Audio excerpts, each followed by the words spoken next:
Polêmicas, polêmicas. Fiquei pensando em muitas maneiras de começar esse vídeo, mas vou começar contando a inspiração dele para vocês. E por que professor de inglês é bico? É disso que a gente vai falar hoje.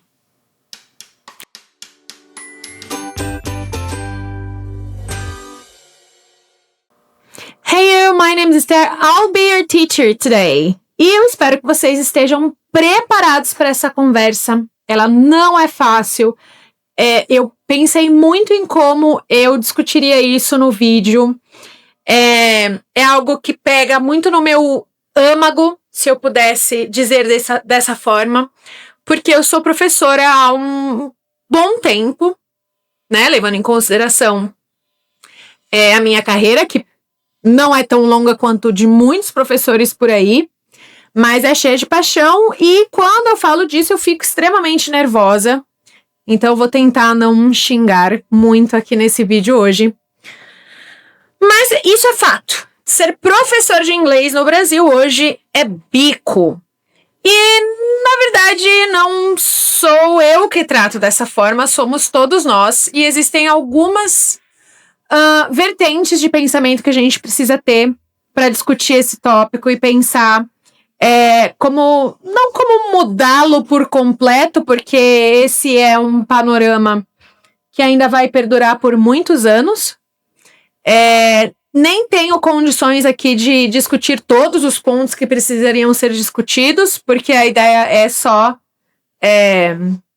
desabafar um pouco sobre o nosso contexto, mas principalmente começar a pensar nisso, porque esse é o objetivo desse canal, né? E se você está aqui, eu agradeço demais. Deixe o seu like, aproveita, já se torne membro do nosso canal.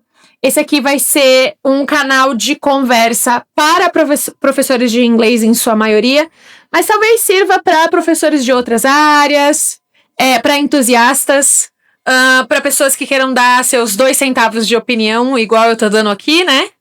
E para alunos, por que não? Para qualquer um que se interesse pelo assunto. Bom, vamos lá, o caos, né? O que aconteceu que me fez pensar nisso? Na verdade, esse pensamento é vivo na minha mente há anos, né? Eu sou professora de formação, fiz faculdade de letras, português e inglês e trabalho com o inglês desde o meu primeiro ano de formação, que foi em 2010. Então, estamos em 2026, lá se vão 16 anos, né? Completo 16 anos desta minha humilde jornada. E no mundo LinkedIn, esses dias, eu vi uma postagem de um caro colega de profissão, cujo nome eu não vou mencionar porque eu não pedi autorização dele, mas você sabe que eu estou falando com você. Se você quiser comentar aqui, fica à vontade. Este meu caro colega postou lá que ele tinha optado por não contratar um professor dentre os professores que enviaram currículo para ele, porque este professor especificamente era formado em biologia e fazia teatro, ao que o professor, né, o responsável pela contratação, julgou que não era a melhor formação para a instituição dele, né? E o que houve no mundinho LinkedIn? Bom, chuvas de críticas. Pessoas dizendo pra ele que ele estava errado, pessoas falando pra ele que sorte essa pessoa que passou pela entrevista de não ter passado, porque teria sido terrível trabalhar com ele. E ora as bolas, fica a pergunta: o que você espera de uma pessoa quando você chama ela para uma entrevista para ser professor de inglês, né? Então essa é a primeira provocação aqui que eu quero deixar, porque as pessoas comentaram como se fosse um belo absurdo o critério. Olha que grande coisa, a gente tem um critério de formação. Qual é a sua formação inicial? Qual é a sua formação contínua? Ah, é da área de letras, é da área de pedagogia, é da área de educação? Então, talvez você tenha a ver ali com essa área, né? Que é de dar aulas de inglês. Mas que grande absurdo você não contratar o Zé da esquina para dar uma aula de inglês para você, não é? Isso me deixa extremamente irritada. Eu cheguei até a comentar lá, né? Fiz questão de comentar em alguns posts, de forma capciosa, não nego. Porque o pessoal esquece que dar aula é formação. Para você dar aula de biologia, você tem que ter uma formação. Para você dar aula de matemática, você tem que dar uma formação. E claro, todos os outros clichês que a gente já conhece, né? Eu não sou médica. Eu posso prescrever um remédio para uma pessoa? Não. Eu não sou advogada. Posso defender alguém no tribunal? Eu acho que não. Né? Eu não tenho formações e não cabe a mim entrar no campo das outras pessoas, porque é uma questão de princípios. Mas as pessoas têm essa grande mania de pensar que quando a gente dá aula de inglês, né, é só falar. É a velha falácia do o fulano ou a fulana foi lá, fez um mês de intercâmbio lá fora, né? Já vi várias pessoas vendendo isso, que ele é uma ótima professora, um ótimo professor porque fez intercâmbio. Fez 6 meses, que seja, de cursinho lá fora, então está completamente apto para dar aula de uma segunda língua, né?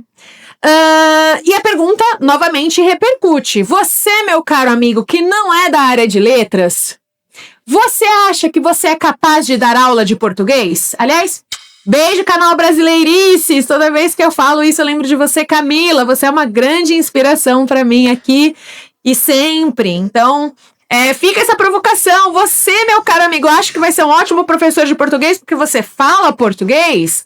Então, quer dizer que, independentemente, se você souber falar uma língua, bem ou mal, você vai conseguir dar aula dela? Então, não existe nenhuma formação pela qual você precise passar?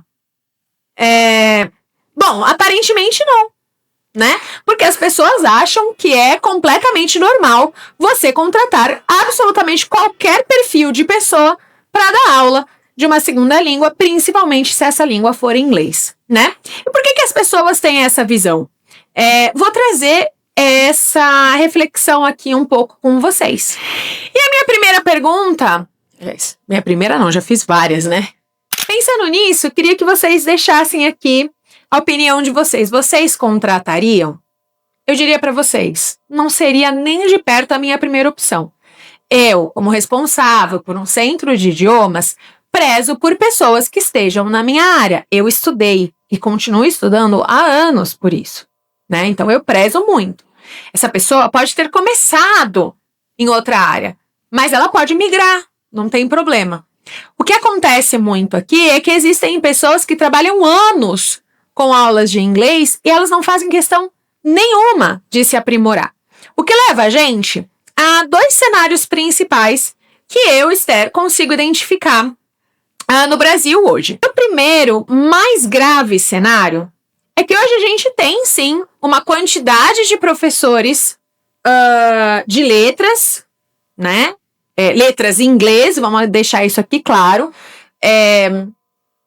Seja essa dupla licenciatura ou apenas licenciatura em inglês, não importa. O que acontece é que a gente tem uma grande quantidade vasta de professores que se formaram efetivamente na faculdade, mas eles não têm a formação da língua inglesa. O que eu quero dizer com isso? Existem milhares de professores hoje atuando na área que não procuram estudar a língua que eles estão ensinando. E isso, na minha opinião, e acredito que se você está assistindo esse canal, talvez você pense da mesma forma, é um erro gravíssimo. Eu vou fazer outros vídeos falando disso. Mas existe um ponto muito importante, que é a falta de relevância e importância naquilo que você mesmo faz. Então, os professores de inglês, independentemente do contexto, porque eu não tô falando aqui, gente, só de professores da área pública, não, tá? De escolas públicas. A gente está falando de professores com experiências em colégios particulares, né? E que não conhecem a língua profundamente, que não conseguem desenvolver uma aula que seja conectada com a realidade da fala e que resume aquilo a aulas de gramática, que a gente sabe que não são aulas efetivas para o ensino de uma segunda língua, porque a gente tem que praticar ali as 4 habilidades, né? Reading, writing, listening, speaking. Então, a gente tem maneiras de trabalhar com isso de acordo com a idade dos alunos. Mas isso é uma realidade. Então, a gente tem professores com pouquíssimo conhecimento. E aí, o que acontece? Em contrapartida, nós temos pessoas com maior conhecimento da língua inglesa, mas que não têm a formação na pedagogia, não têm a formação na licenciatura. Ou seja, eles podem saber a língua, mas eles não sabem a técnica. E, novamente, eles pecam. Por quê? Porque eles caem de novo na falácia de que é para ensinar gramática, ou às vezes eles nem ensinam gramática, mas eles também não sabem a técnica para você tornar suas aulas mais efetivas, né?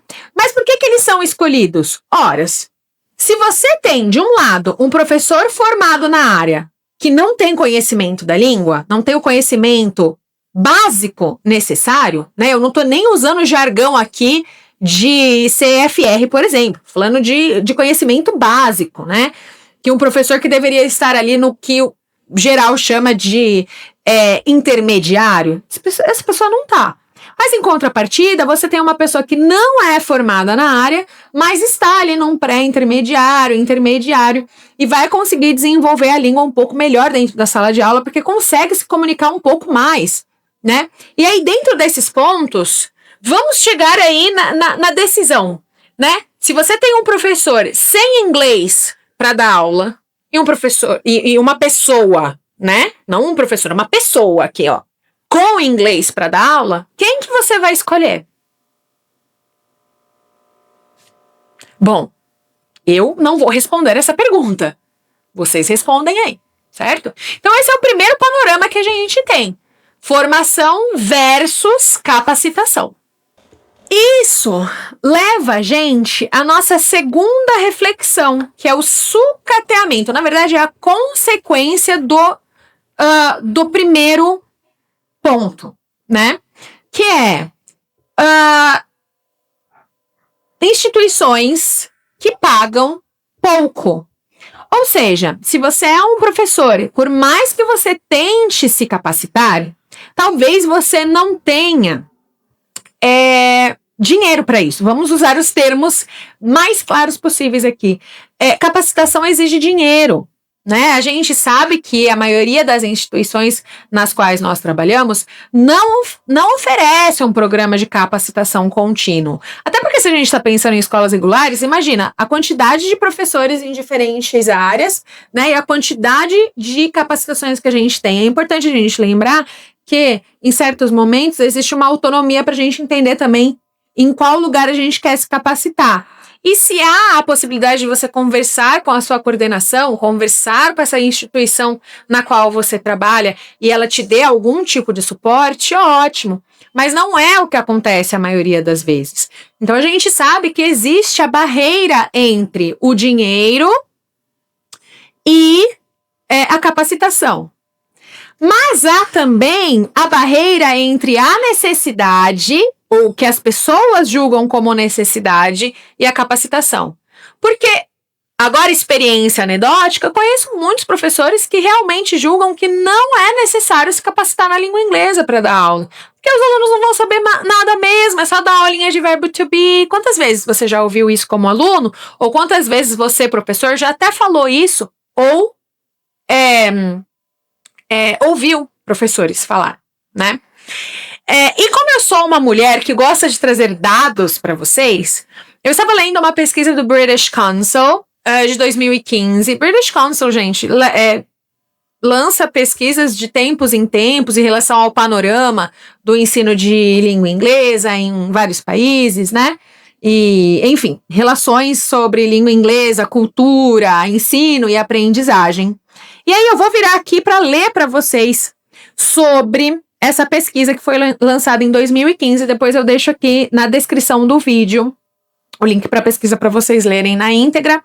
Mas a pesquisa se chama O Ensino de Inglês na Educação Pública Brasileira.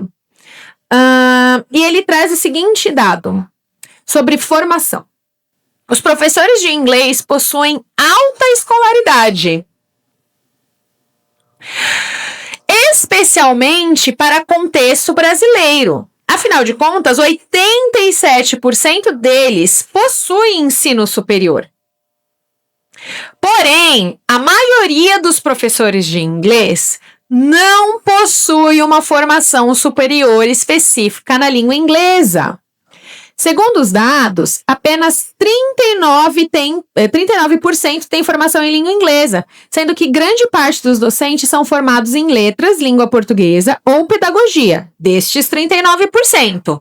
Então, destes 39%, uma quantidade não é da área de inglês, é da área de português ou de pedagogia. O que até aí, tudo bem, mas onde está a capacitação? 1 em cada 5 professores de inglês tem formação superior fora da área de línguas. E nós estamos falando disso para a educação pública brasileira. Ou seja, num lugar que, em teoria, precisaria contratar professores da área, assim como as escolas regulares, né? Isso se reflete nos cursos de inglês, nos cursos de idiomas. Então, se a gente tem poucos professores da demanda de cursos regulares, que dirá para os cursos de idiomas que estão por aí? Ou seja, o que a gente tem hoje, e aí se você é um aluno, você sabe do que eu estou falando? A gente tem um monte de gente não formada, não capacitada, o boyzinho, a menininha que foi para o exterior, fez 1 mês de curso, chegou aqui, abriu uma escola de inglês e falou, é o meu método, do meu jeito, aprenda inglês em 6 meses e seja fluente. Oh, Deus do céu, ainda vou reclamar um vídeo inteiro só sobre isso. O panorama, então, gente, é triste, porque, de fato, ser professor de inglês é bico, é bico. E qual que é o nosso papel como professores? Bom, na minha humilde opinião, o nosso papel como professor é tomar as rédeas dessa situação. Você, professor de inglês, que está me escutando agora, reflita bem sobre o que eu falei. É ou não é necessário que você saiba da sua formação para dar aula? Você procura estudar técnicas de ensino diferentes para sua sala de aula? Você procura estudar a língua inglesa pela língua inglesa para que você se capacite ainda mais? Para que você atinja um nível melhor de comunicação na língua? Você já parou para pensar em quais são as suas habilidades fortes e aquelas que você precisa melhorar? Do contrário, meus amigos, ser professor de inglês continuará para sempre sendo bico. E do contrário, se a gente não tomar as rédeas dessa situação, o que vai acontecer é cada vez mais um sucateamento das aulas de inglês. Porque os professores que se capacitam, querendo ou não, encontram situações melhores de trabalho. Porque existem escolas hoje que contratam professores levando em consideração todas as capacitações que eles têm. E digo uma coisa, existem muitas escolas precisando de professores capacitados. Muitas. Mas o ciclo continua vicioso. Um professor sem capacitação ou alguém que saiba inglês para dar aula no lugar. E se essa pessoa sabe inglês, mas não tem capacitação, posso eu pagar menos para essa pessoa? Vejam bem, essa discussão aqui tem várias faces. E a gente pode discutir isso de diversas formas. Portanto, o meu vídeo aqui não não tem o intuito de trazer uma solução para isso, mas trazer uma discussão. E é por isso que eu abri esse canal. Abri esse canal para que a gente possa discutir um pouco mais como professores de inglês sobre a nossa própria capacitação, sobre a nossa própria limitação, coisas que a gente pode melhorar, textos para a gente trabalhar. Isso é o que eu espero dentro deste canal.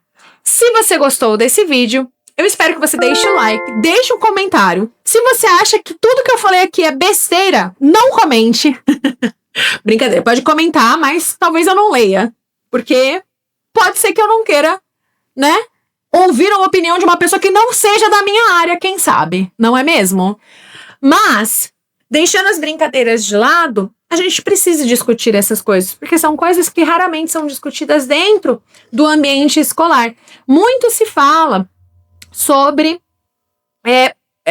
ensino de língua inglesa para alunos, né? Então tem um monte de gente aí que faz videozinho sobre inglês, 10 expressões X e Y. Eu inclusa, eu faço isso lá no nosso canal Rise.idiomas, mas aqui a discussão e o papo vai ser um pouquinho mais profundo. Então, para começar a nossa discussão aqui no canal, este foi o nosso vídeo. Thank you so very much for being here with me. I hope to hear from you. And I'll see you next video. Take care of yourself. See ya.